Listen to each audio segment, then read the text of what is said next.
We are live.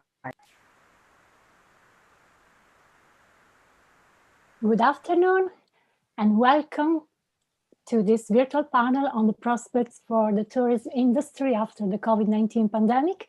I am Annalisa Pertegella. I am a research fellow at ISPI and the scientific coordinator of the Rome Dialogues.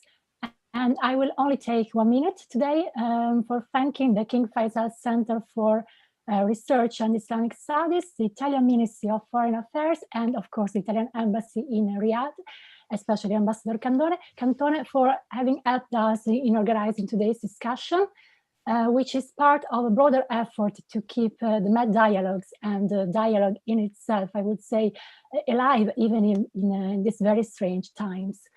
The topic of today's discussion is particularly important because travel and tourism, besides, of course, having an important economic dimension, they are really what allow people to meet and to know each other. So I would say to overcome distance and to reduce barriers.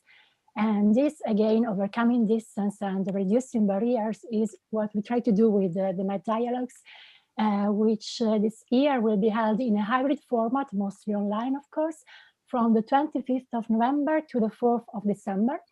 So I invite you to join us on those days for keeping the dialogue and the conversation alive. And I will now leave the floor to Mr. Aloufi from the King Faisal Center, who will chair today's discussion. Please, Mr. Aloufi, the floor is yours. Thank you very much, and hello everyone.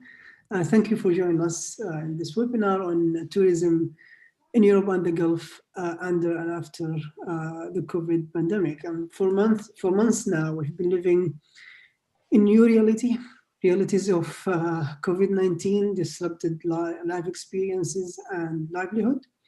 The health crisis has brought with it a shadowing economic crisis. Perhaps no sector in the global economy was more affected than tourism. The sector momentarily brought to an almost a complete halt from aviation, hospitality, entertainment. So either people stopped traveling or because of public health measures introduced by governments. International tourist arrivals witnessed a decline by 58% to 78% expected this year. So in this webinar, what we'll do, we will take a closer look on tourism in two regions, Europe, or more specifically Italy, where the industry is well established, contributing close to 15% to the GDP, and the Gulf, or more specifically Saudi Arabia, which recently unveiled ambitious plans to revamp and diversify the sector that used to be limited to religious tourism. So given the importance of tourism in the national policies in these two economies, so we'll ask questions about the magnitude of the impact of COVID on the sector, what are the challenges and the prospects, and finally, whether or what are the grounds for cooperation between the two regions in this regard. We are actually privileged today to get insights from a distinguished panelist. We are honored to have with us His Excellency Roberto Cantoni, the Ambassador of Italy in the Kingdom of Saudi Arabia. We also have Hamad Al-Bloui, the Director General of the Investment Department at the Ministry of Tourism in Saudi Arabia. Also, Basma Al-Maiman, the Director of Regional Department for the Middle East in the United Nations World Tourism Organization. We'll have also Urs Bengeli, Senior Knowledge Expert at McKinsey & Company, Switzerland. And also we have Cristina Muterini, Director of Master's Program in Economics and Tourism in Bocconi University, Italy. And last but not least, Dr. Karen Young, resident scholar at the American Enterprise Institute in the United States of America. So the format of the webinar will be an open conversation. So I will pose some questions to the panelists, and the conversation will flow from there. So in the beginning, let's ask let's see the big picture, or have an overview of how COVID-19 impacted or still actually affecting tourism industry in the Mediterranean region and the Gulf. So maybe we can pose this question to Ms. Al-Maiman from the UN TWO. It's you're mute. Sorry about that. Thank you. Well, as you know, that the tourism sector is a major source of employment and government revenue and foreign exchange. And European tourism accounts for half of the world's tourism arrivals. Europe was still is the second most hit region in the world after Asia. Middle East is the third region as well. Europe suffered a loss of 230 million international arrivals through June compared to the same period in 2019.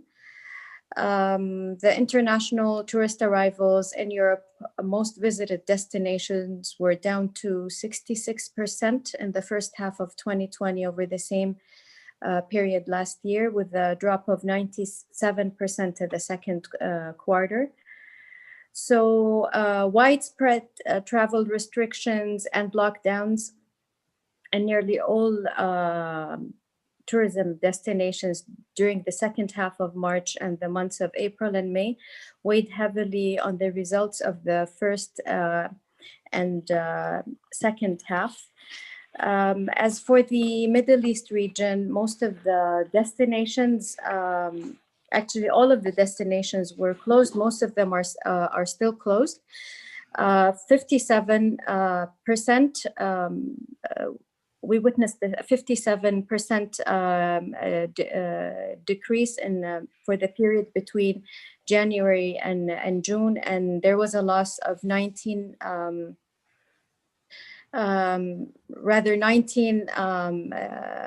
million international tourism arrivals, decreased compared to the same period of 2019. Major destinations in the region, such as Egypt and Saudi Arabia, restarted tourism. Egypt has resumed international flights in July 1st after 3 months of complete suspension, while the campaign of domestic tourism in Saudi Arabia, Saudi summer, was launched to stimulate domestic tourism in Saudi Arabia. However, most of the destinations in the region are closed. So if we speak of air travel and accommodation indicators, the Middle East hotel occupancy fell by almost 42% to 35% in July. And for speaking of revenue per available room, there was a drop of 47%.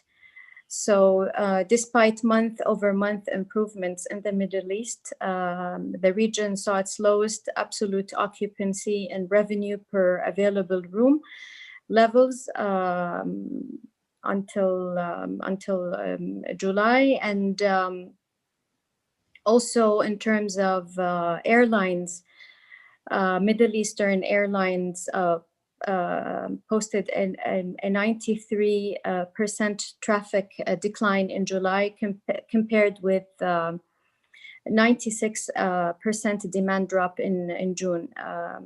So, and also load factor dropped to 38%. Thank you, Ms. Liman. So I just want to emphasize that we will have a Q&A session. So please, if you have any questions or comments, you can share it in the Q&A function here on Zoom. So this is an overview. Let's take a closer look, maybe now on the impact in Europe. And how the tourism industry is faring in Europe under COVID-19. And maybe we can give us an idea about that, Ms. Mutironi, please. Yeah, well, I think that if we want to consider the effects of the pandemic in Europe, we should distinguish two aspects that are both relevant. From one side, obviously, we have the effects on the tourism European economy, but on the other side, we have also the effects on the expectations and motivations of tourism demand. If we consider Europe, as Ms. Maimal said, it is the first region for international arrivals in the world. And this also implies the fact that the contribution to GDP of tourism is very relevant. Tourism contributes to 10% of direct and indirect GDP in Europe and 12% of employment. This means that 23 million jobs, direct and indirect jobs, depends on tourism. For some countries, especially Mediterranean countries, Southern Europe countries, this relevance is even higher. So if we consider Greece, if we consider Portugal, if we consider Spain, Italy itself, and so forth, the relevance of this sector is even higher. This means that the impact of the pandemic has been devastating because obviously, this dependence on international arrivals have had quite an effect.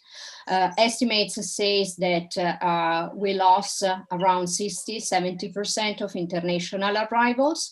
And this loss is even more relevant and sizable if we consider revenues, because we are around 85% loss in revenues. For some sectors, such as transports, the loss is estimated to be higher. A loss which is uneven, also because after the lockdown and during the summer season, we have had destinations that have invested a lot in domestic tourism and domestic demand and neighborhood countries. So obviously this has helped to reduce the effects of the lockdown. But if we consider, for instance, Italy, in Italy, just 60% of Italians traveled over the summer season. They mostly traveled in Italy, so this helped the sector to be sustained over the summer season, but obviously this cannot fully compensate the loss in international demand. On the other side, the other important aspect is that also demand expectations are changing. And this is an aspect we need to consider, especially for the recovery phase, because the tourism demand from one side, obviously, has in the short term, has decided to shift towards domestic or closed destination traveling, has had higher standards, has required higher standards in terms of safety, in terms of health protocols and so forth.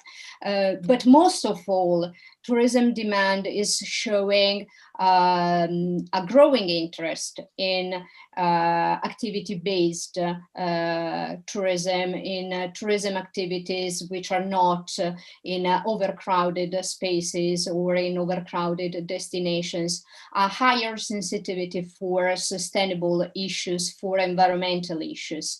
So I think that besides the economic impact, which is severe, a very important aspect we should consider is that all the monitors in Europe are highlighting these changes in tourism demand, which is relevant as well. Thank you very much. So let's move now to Saudi Arabia, taking this question, the interesting point of the change in the nature of the demand and the demand expectation. So, Mr. Blouy, if you can tell us more about what are the tourism-related sectors most affected in Saudi Arabia, and whether you see similar or different dynamics in terms of how the demand is changing and the expectations. Thank you, Ahmed. Good afternoon to everyone on the call, Mr. Ambassador, colleagues on the panel. You know, COVID-19 didn't take or didn't leave anyone not to suffer from the impact that it's had. As the UN WTO figures have shown, this has really paralyzed the sector globally. The kingdom has dealt with it in different ways. We were one of the first countries to have introduced the travel restrictions, which then eventually enabled us to contain the spread of the virus in a much better way than we have seen in other countries. We identified the different phases that we needed to do to help the recovery of the sector. First, introducing, of course, as we mentioned, the travel restrictions, prioritizing the welfare of citizens by creating a repatriation program that enabled 60,000 Saudis to come back to the kingdom, quarantine in the hospitality elements, free testing for all, healthcare for all. And all these measures were really to mitigate the impact that it would have on the economy. I mentioned the repatriation program. 60,000 Saudis came back and had to quarantine for 14 days. And I think this was another vindication of the great foresight that our government has in dealing with such issues. They actually provided the hospitality establishments, the hotels, with the ability to host these 60,000 people. And what that did is opened up revenue streams for these hotels who would otherwise be idle. This cost the government a lot of money, but we knew that this kind of support at a time where little to no business would have happened for the hospitality is needed to help enable the hospitality sector to quickly recover when we start assuming and attracting tourists to come to the Kingdom of Saudi Arabia. So that answers the first part of your question, is what subsectors have we managed to enable? Compliance, social distancing norms, strict precautionary measures were introduced to make sure that we, by June 24 of 2020, were able to launch a domestic tourism campaign to tell Saudis, residents and citizens alike to go and discover the different value proposition and beautiful nature and offering this kingdom has to offer. And by that date, we launched a program called Tanaffas, which translates into breathe. And that notion was to tell everybody, through being compliant to the safety and precautionary measures, we can still enjoy tourism in maybe different ways than we were used to in the beginning. A series of initiatives were launched to make sure that the private sector were able to mitigate the risk and the economic impact of COVID-19. These included deferrals of tax payments, exemptions from licensing fees, and even grants given to salaries of Saudis to help them overcome that difficult area. Through those initiatives, cash flow strains were less on the private sector, and the private sector was were able to recover quickly to be able to absorb the amazing demand that happened through the domestic tourism campaign. It's very important and actually eye-opening to see that the latest figures we have on the domestic tourism campaign show that 35% of offering that was created in the summer campaign was new investment. And that is considerable when we are collectively talking about a time that was unprecedented and never seen before. Occupancy rates are above 50%, and that's an average across the kingdom. Again, at a time where it is labeled a crisis, that is a significant number. The ADR is, of course, at levels that are we are consistent with year on year. We are not seeing a decrease on those numbers. And again, these are also indicators that the kingdom, through just opening up its doors for the domestic market and not even opening up its doors for international market until the turn of the year, is and will be a top tourism destination. And our ambition by 2030 remains intact. In terms of the impact through the earlier time of COVID-19, we were not any different to other markets. If you look at July year on year, we went down from 7.1 million passengers coming into the kingdom to only 1 million passengers, a drop of 85%. If you look at the occupancy rates year on year, it went down from 68% to 24% in July. And this was again at the start of the domestic tourism campaign, and a pickup there. And if you look at the visitation numbers, a drop of 96% year on year in July. And again, these are all reflecting numbers before the domestic tourism campaign. Since we launched this amazing campaign, which is actually the first product of a newly established tourism board in the kingdom, the Saudi Tourism Authority, with its work to promote tourism and to develop destinations across the kingdom. This is a brilliant site of success and a great start for us in our ambitions in tourism.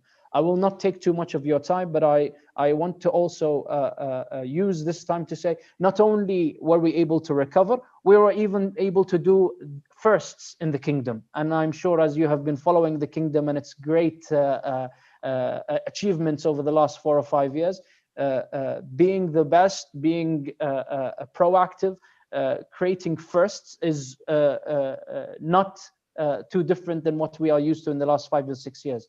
The cruise liner, the Silver Sea Spirit, has seen a beautiful first cruise ship on the Red Sea in the kingdom that opened up almost 4 or 5 weeks ago, uncovering the true treasures of the Red Sea. And I'm sure Ambassador Cutroni can speak to that if he has visited the beautiful Red Sea. And we are very optimistic about the recovery of our sector, and we are very ambitious when it comes to developing tourism in Saudi Arabia. So I hope that answers your question, Ahmed. Thank you, Mr. Abloui. So we see here some similarities, specifically this shift to domestic tourism, as we we've seen in Europe and now in Saudi Arabia. It seems that there is a pattern. So I would like to ask Mr. Mingili about the recovery and how you think the recovery will look like, especially with what you have heard, and what measures can be implemented for the reform of the travel industry in the post-pandemic environment, and within that, to what extent this change in demand expectation will be a long-term or something that temporarily to deal with during and shortly after the pandemic. Mr. Mingili? It's muted. Thank you very much, Ahmed, for the introduction. I'm wondering, should I provide an insight as a realistic optimist or as a optimistic realist? I think we've heard quite a few things now, which at least I think provide glimpses of hope. And I'm actually more towards the glimpses of hope than actually bringing tourism into a graveyard. So I hope I can finish your very ambitious question in 5 minutes, actually. I think generally, and building up on what I just said, I think the prospects are good. And why do I think they are good? First point, travel will come back and has already come back to some extent, because I think it has become part of our routine, and I would even say it has become part of our DNA as human beings, being able to travel, travel freedom, as it says. A good analogy for me is always kind of 9/11. So 2001, 9/11 created a totally new complexity and inconvenience, and certainly also fear around air travel. And a couple of years later, with all the installed security measures on flights and airports and travel and so on, we went back to record levels. So we adjusted, we coped with the measures implemented, and we were able to basically travel as we wanted to travel. So we are able to jump over hurdles. And I think the recent history has shown that as well. Third, travelers are by default relatively opportunistic and willing to take a certain degree of risks if they are fine with the general circumstances. And I think the best analysis I have seen so far, and that builds up on what my colleagues have said, was we made initial analysis on the European summer, particularly the Central European piece. And similar to what you said before, domestic was very strong. And the results of July and August 2020, so the 2 months combined in the markets of Germany, Switzerland, and Austria, reported drops of -14% to 23% overall. So net of all the loss of incoming tourists, the domestic market, and particularly also the short distance international market, almost recovered the loss which occurred in urban and international inbound travel by plane. So -14 is digestible, as we heard earlier. That's digestible, and you can basically become cash positive as an industry, which I think is very important overall. When does it come back and how? I think we need to differentiate the geography and the segments. I'm sure you would agree with that. On the global level, our projections for the 10 largest markets in terms of a cumulative loss range from $5 trillion to $10 trillion over the course of the next 4 years. And the cumulative loss basically means what do we lose in the next 4 years versus the 2019 level. So it's a massive loss still, and a lot to be recovering. However, as we said, domestic starts earlier, certain markets start earlier. We heard great stories from Saudi Arabia. We are hearing great stories from China, where the domestic level is almost at 2019 levels. So that traffic is relatively solid.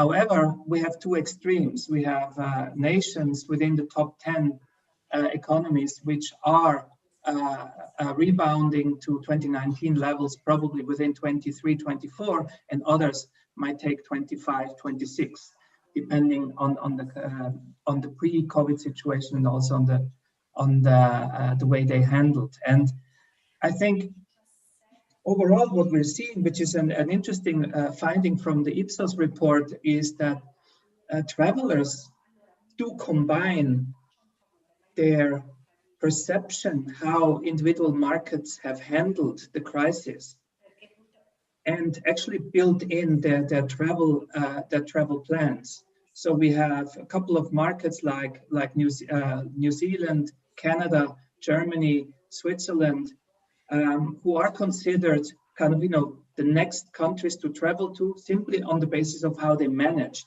the crisis. So quite a few interesting insights there, which very much talks about the psychology of travel and less about the physical element of travel. And not to forget the segment approach. We discussed, how to basically project segment-specific growth and rebound. And I'm sure you would agree that business travel is severely affected, like the MICE industry is severely affected. And we do see a structural supply change on the hospitality side as well, so that we have less capacity on hospitality, we have less capacity on air travel, which ultimately lifts up rates, which ultimately presents a curfew to demand. So positive and negative elements, but we truly believe that travel will come back within a foreseeable time. Now, measures, try to make it short, quite a few things, and over-tourism was mentioned by my Italian colleague. I think smart tourism concepts overall are to be implemented on the basis of the learnings from pre-COVID, as well as on the basis of the learnings from COVID related issues which we need to deal with.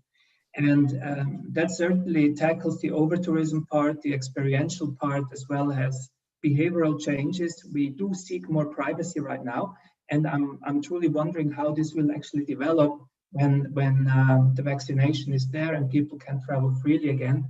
But smart tourism concept, including all the elements, are certainly in need. And that includes the digital support, that includes communication, credibility, trust, and loyalty elements, which are super, super important these days, because they build the backbone of our travelers' decisions. And our findings in the summer were spot on, which is people traveled to familiar places, people traveled to familiar hotels, people traveled with a familiar transportation mode. And I think that whole element, how you actually convey the message here, is as a stakeholder, is super important. Thank you, Mr. There's so much really, to cover and process.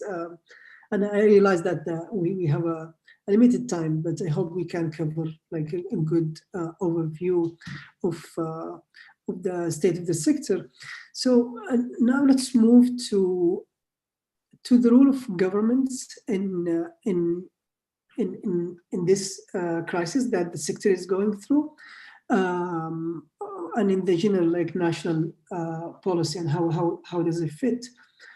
So, Dr. Yang, if I would ask about how could government in the Middle East and Europe rethink their role in tourism sector in the context of COVID-19? More specifically, if we would specify it to put more focus on the Gulf in this regard, what does it mean for the government's drive toward diversification? Because governments in the Gulf are trying to push for ambitious plans to develop the sector as an alternative to the oil-dependent economy, or the diversifying away from oil. So with this crisis, how do you see the stress that the tourism industry is under globally would affect that context? Sure. Well, thank you, Ahmed, and thank you to the other panelists and to Med Dialogue for inviting me. I won't speak too much to Europe because I really focus my work on the Gulf and the MENA region in particular. But the advice that we're hearing from international financial institutions and government bodies is that this is a wonderful time for investment in infrastructure. And so that as a stimulus to react and to try to kind of counterbalance some of the effects of COVID, I think is the right policy tool. And that's something, of course, that's a little bit more challenging now across the oil exporters of the Gulf. But it's maybe also an opportune moment. And maybe this is one of the silver linings, particularly for the tourism industry in Saudi Arabia. This year gives a little bit of a cushion and a window. CapEx across the board in Saudi Arabia is down, but there is continued interest and government priority of some of these mega projects. But it's also a really good time for broader infrastructure investment, especially into transport. Many of the new sites in Saudi Arabia are in places that people have not really visited or lived in before. They're more isolated. So getting that kind of transport infrastructure in place is really a priority. Getting the service sector in place, particularly in places where people are going to want to travel, where they can be more independent, hiking, walking out in nature, not close to other people. But you have to set the groundwork for that. So this year and next year, when things are more quiet, might be a good time to build that capacity up. The other good news is that we have a lot of demand now for new financial products that focus on the environment, on kind of ESG governance, on kind of the society at large. And so investors are very interested in the kind of infrastructure products and projects that have a good social value, particularly in green finance. So we can approach a market and say, hey, look, we want to run this, this new light rail line or electric rail line or solar powered hotel in an area that doesn't have a lot of tourism impact yet. We want to grow it. And it's in a way that is both environmentally friendly, creates jobs, and has a good kind of social impact. So that's a silver lining also of this moment for the Gulf, which I think investors will be very interested in. Agriculture is another priority. And if you look at some of the work, which really predates the COVID crisis, that the IFC has been doing, that the UNWTO has been doing, is around these kinds of projects and the financing of these kinds of projects. So that's a policy tool that is relatively new, that fits very nicely into the kind of crisis and remediation efforts that we need right now. Anything that focuses on biodiversity, cultural heritage, these are things that the tourist market is interested in, and these are things that investors are interested in funding. So that fits nicely into some of the kind of ongoing tourism goals, particularly in the Kingdom of Saudi Arabia, but across the Gulf at large. Some of the problem areas, though, are ones that are shared across Europe and other regions. We're seeing a lot of weakness, of course, in the aviation sector. For Gulf state-owned airlines, this is a big problem. And we are seeing tremendous job cuts and consolidation in these industries. There will be opportunities perhaps for mergers, for creating more of the kind of budget airline travel, really kind of stratifying where that customer is. If it's not the business traveler, which accounts for 35–40% of most airline revenue, then you have to cater to a different kind of travel market. And I think we're going to see that happening throughout the aviation sector and the government support for that sector in the Gulf. We're also seeing probably opportunities for distressed investment in real estate, in the hotel sector. This isn't all bad, right? Again, we can see consolidation, we can see catering to a different kind of tourist market. And I would just highlight, the big news across the Gulf now is in, normalization of ties with Israel between the UAE and Bahrain.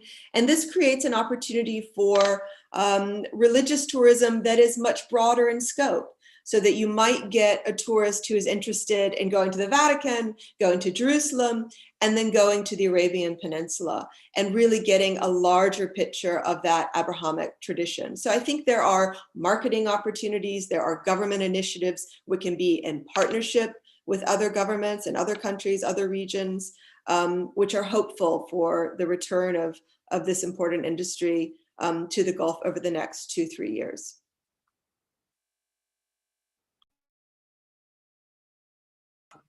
Sorry, thank you, Dr. Young. So we don't have much time left. I would just would like to remind our audience, if you have any question, feel free, please, to share the question in the Q&A in Zoom function, a written question, and then we will read it to the panelists. So let's conclude with a very quick round of remarks on the prospect of cooperation between the two regions regarding the sector. So let's start with Mr. Al-Bloui. If you would give us in 2 minutes, how do you see the grounds for cooperation between Europe and the Gulf? Thank you very much. As Professor Young mentioned, I think we see this as a valuable opportunity to upscale our foundations, whether it be infrastructure, investments in development and what have you. And I think the kingdom, even though that we've been no stranger to tourism, as we've been hosting visitors from across the world for 1,400 years into Mecca and Medina, albeit this type of tourism might be something that we need to accelerate our growth in. And that expertise is needed for us to reach a global standard and a quality that we are definitely targeting, whether they be in the attraction of destination management companies and tour operators to come and have activities on the ground in the kingdom, whether it be hotel operators, specialized operators for attractions and hospitality alike, or whether even they may be in the areas of entertainment and heritage and what have you. We have 10,000 heritage sites across the kingdom that are, as Professor Young mentioned, some are more accessible than others, but the idea is really to create a synergy in terms of connectivity between them, so that a visitor coming to the shores of the Kingdom of Saudi Arabia really manages to come out of it with a truly Arabian experience. And that's the identity and that's the authenticity. And if you were going to take something away from this call, it would be in you know, the most primary attribute is we are staying authentic to our Arabian experience and promising the Arabian experience at its fullest. So in terms of you know, areas of collaboration, we are looking for expertise. We believe that there are plenty of investment opportunities in the kingdom. We believe there is plenty of room for specialized operators, experts in this field, and we are very optimistic about not just our recovery, but even our 2030 ambitions. If I just want to share with you very quickly some stats from our Tanaffas program, which is our domestic tourism campaign this year, we managed to reach 2.5 billion impressions from our marketing campaigns. And that is simply by marketing the destinations that Professor Young was mentioning, the 10,000 heritage sites across the kingdom. We managed to get more than 10,700 marketing material out there for people to become more aware about what the kingdom has to offer. And awareness is definitely something that we need to improve as a country, let alone as in tourism. And the establishment of the Saudi Tourism Authority will take us a long way to that. Just finally, in terms of private sector contribution, I mentioned earlier a statistic that is of paramount importance. 35% of all offering offered during this domestic tourism campaign came from brand new investment, new private ventures. And that is definitely an indicator that for us keeps us optimistic. And we are very, very welcoming. And I extend the invitation for all of you to come and visit the kingdom and see for yourselves the amazing offering that we have. Thank you, Mr. Bloui. So very, very quickly, if Ms. Motirani, if you could also share your thoughts about areas of cooperation between the two regions regarding the challenges facing the sector. Yeah, I think that obviously there are various areas of cooperation. From one side, the fact that the Mediterranean area in general has such an important common ground in terms of culture and in terms of cultural identities. So as there's a growing relevance of these aspects in tourism demand, I think we have the opportunity to see tourism as a sort of passport for peace along those countries, so we can improve all the social and cultural connections that are related to tourism activities. This goes along with investments. So obviously, what Karen Young and what Mr. Abelawi were underlying, the space we have to invest in new forms of tourism and in new types of investments is very relevant nowadays. But if we consider traveling along countries in the short medium term, when travel restrictions will easier, I think that we need also to work on some concrete aspects that can allow people moving in a somehow new situation. So we need obviously to simplify rules and to simplify all the aspects that can limit tourism demand. I'm thinking about visa restrictions. I'm thinking about I don't know, traveler taxes, or reinforcing traveler rights along countries. Because one aspect we saw also in Europe, where, you know, Europe is a big region with a lot in common, but at the same time is a region made of different countries, is that one point that somehow has not worked that well over the post-lockdown phase was the fact that border restrictions and rules for travelers were not aligned, were not coordinated. So I think that also from this respect, which is softer than investments, we really need to work in order to allow a free movement of people along those countries. Thank you very much. So let's, so we don't have much time for discussion. Let's save the time for the Q&A. But maybe before we move to the Q&A, Ms. Al-Maiman, if you could just leave us with general impression or your expectations of this prospect of the sector in the short and the long term in both regions or even globally.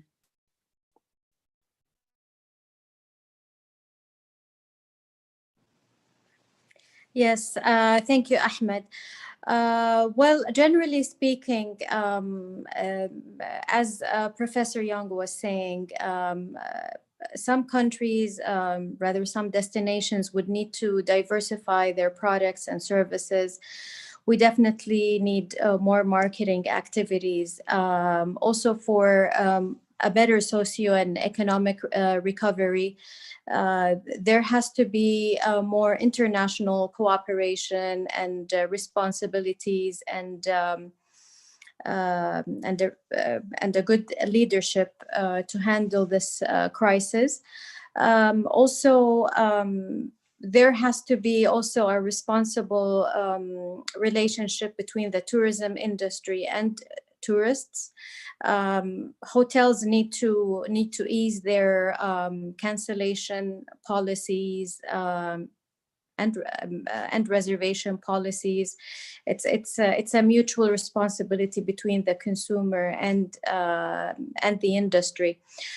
If you allow me to read some quotes by the UN Secretary General, Mr. Antonio Guterres, on restarting tourism. So let us ensure tourism regains its position as a provider of decent jobs, stable incomes, and the protection of our cultural and natural heritage. This is something that the Secretary General said when he launched his policy brief on COVID-19 and tourism.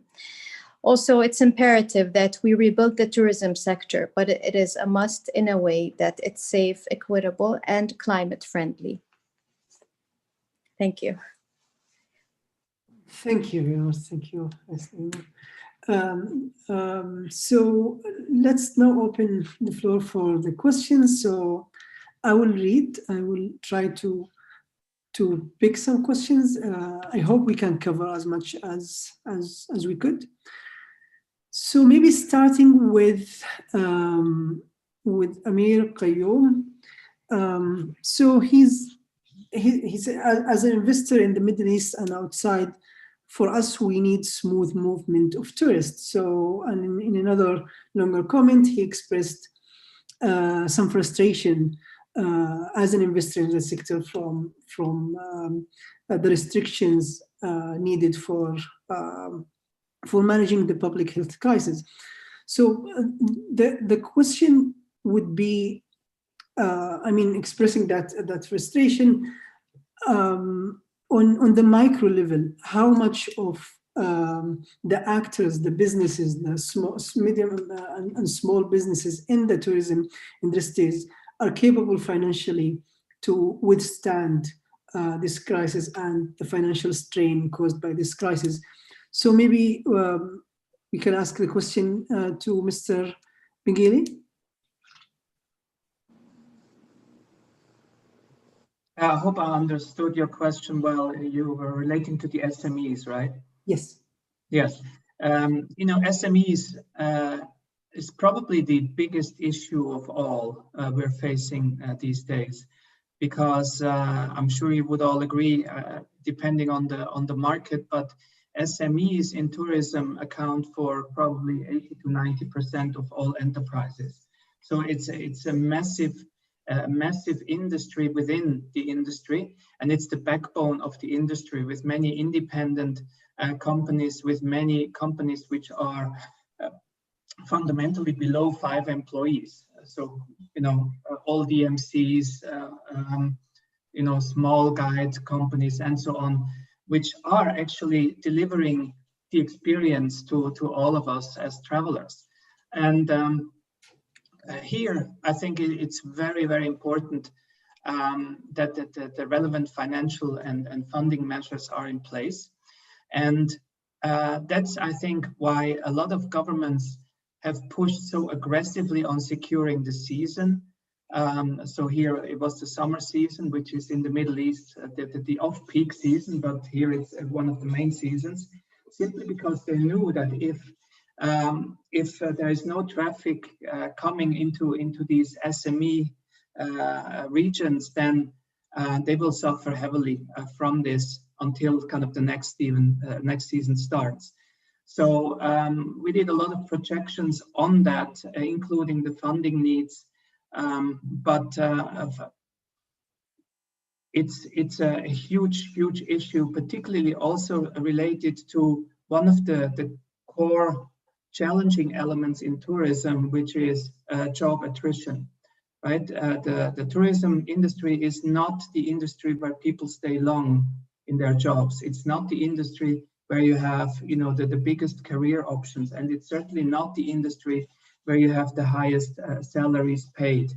On top, you have part-time workers, you have seasonal workers, you have a high share of female workers also in there. So, quite a difficult industry. And if we lose the SMEs or part of the SMEs, we lose a lot of jobs. And these jobs are not to be recovered simply because they go to other sectors, earn more, have a better life, and certainly don't come back to this industry.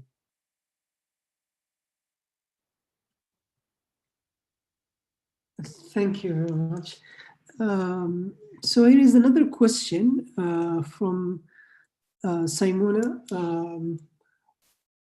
Good afternoon. What do you think about the future tourism rules with or without COVID situation? So maybe if I understood the question is about the rules of the tourism and how maybe COVID, how COVID would change the role of the industry. So if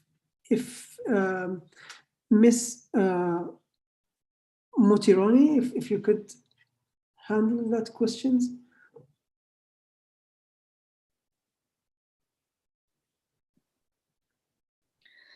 I'm not really sure I got the question. If I got it right, is about the future of the sector for the COVID situation. Is it that the question? Pardon? If you allow me, I think it's in reference to the regulations, perhaps. So government regulations and on tourism. Okay. With regard to government regulations, obviously, they are being a very important aspect for the present and the next future of tourism, considering the pandemic. I was saying that, for instance, we really need certain rules about movement of people, about, for instance, the rules we have when we travel abroad, when we return home, and we need to have clear rules about protocols and health measures that we find in different countries. And this is something that can impact in an important way the next future of tourism, because consumers need to be confident. So when they travel, and if we want to sustain the demand for traveling, this is a very important point. So from this respect, I think we have a situation where government rules are becoming very relevant, also in consumer choices, because they have an impact in the willingness of traveling to a country or not, and in the let's say confidence people may have in traveling. So from this respect, I expect the role of governments in this being very relevant at the moment. Thank you very, very much. So I think that this is the time that we have for the questions. We'll move on to the final remark by His Excellency, Mr. Thank you, Ahmed. Can you hear me? Yes, please. Oh, okay, thank you very much. Allow me, first of all, to thank all the panelists and the participants for their insightful analysis and interesting contribution.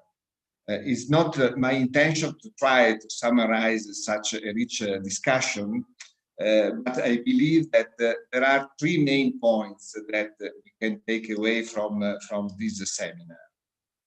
First of all, it's clear to everybody that the COVID-19 pandemic has caused unprecedented challenges to our economic, social, and cultural system. This has been particularly evident in the tourist sector, where the pandemic has highlighted the paramount importance to keep travelers and tourists safe, especially at the time when international mobility was deeply and suddenly affected, and many of our nationals found themselves stranded abroad. Second, as we work on the post-COVID recovery and adjust our behaviors and lifestyles to this new reality, tourism remains a major driver for global economic growth and sustainable and inclusive socio-economic development. This is especially true for countries like Italy, where tourism accounts for 13% of our GDP and 15% of our workforce. And it's also true for countries like the Kingdom of Saudi Arabia, who has chosen to make tourism one of the main pillars of economic diversification and job creation under Vision 2030. The third aspect is that tourism is important not only because it creates jobs, opportunities, and contributes to economic growth, but because it allows people to connect, to discover new cultures and traditions, to appreciate and value cultural heritage, and to overcome stereotypes and prejudices. It is not by coincidence that Italy is one of the most visited countries in the world. Tourists come to Italy because they like our food, our music and theaters, the beauty of our environment, but also to enjoy one of the 55 UNESCO World Heritage Sites that Italy proudly hosts. As some of the panelists have pointed out, these issues are therefore right at the top of the international agenda and concerns. Most recently, they have been discussed by the ministers of tourism of the G20 during the ministerial meeting which was held last week under the presidency of Saudi Arabia. In the run-up to the Italian presidency next year, and as a member of the Troika, over the course of this year, Italy has worked closely with the Kingdom of Saudi Arabia to ensure a united and strong response of the international community to the consequences of the global pandemic. We look forward to take over from the excellent work done by Saudi presidency and move closer towards our common objectives and priorities: the protection of the people, especially the most vulnerable, a resilient and prosperous economy, and the protection of the environment. This is why people, planet, and prosperity are the key three priorities of the Italian G20 presidency. Before concluding, allow me one final remark. To congratulate and thanks once again our host from ISPI and the King Faisal Center for Research and Islamic Studies. These two distinguished institutions are both co-hosts of the G20 track within our respective G20 presidencies. But as ambassador of Italy to the Kingdom of Saudi Arabia, I am particularly glad to see this fruitful cooperation continue between two leading Italian and Saudi think tanks, also within the framework of the Rome Mediterranean Dialogue Conference, organized annually under the auspices of the Italian Ministry of Foreign Affairs and International Cooperation. As you know, this year's Rome Med will take place, as it has been already underlined, from the 25th of November to the 4th of December in a hybrid format, mainly through virtual session and panel discussion.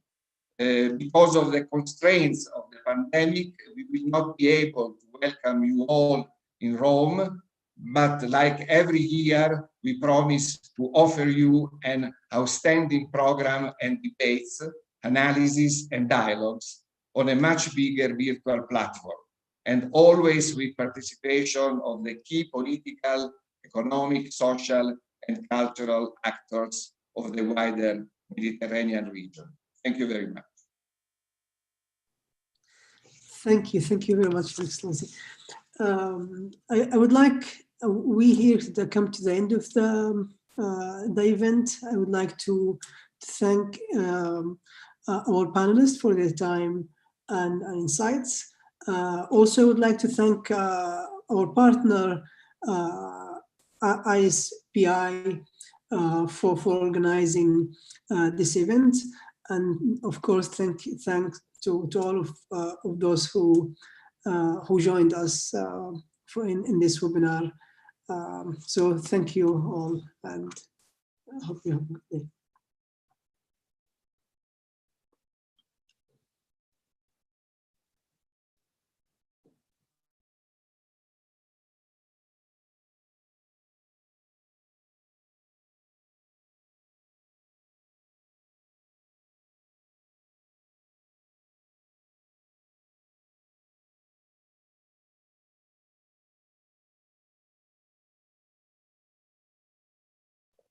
Thank you all.